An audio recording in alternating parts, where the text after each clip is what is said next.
พี่น้องมื้อนี้เฮ็ดกับข้าวแบบง่ายๆให้พี่น้องกินให้เอื้อยให้อ้ายกิน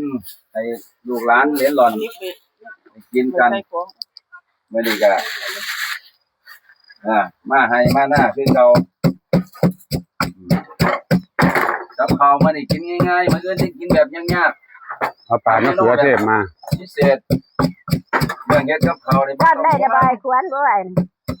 ซ่อนได้ระบาย กับไปอยู่ไปเฮ็ดงานเป็นเชฟอยู่ในโรงแรมเรือยอดพุ่นล่ะเฮ็ดงานอยู่10 ปีก็แดกมาใส่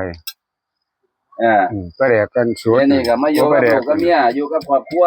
บ่ก็แดกถุงนี่หน่อยหากลูกหางเมียหลายใครนี่ติล่ะไปไสบ่ได้โอ้ยเอาไปยืมอันของเสียกว่าตาห้างมาเล่นล่ะพี่น้องเอ้ยขอโทษขออภัยเด้อเอ้า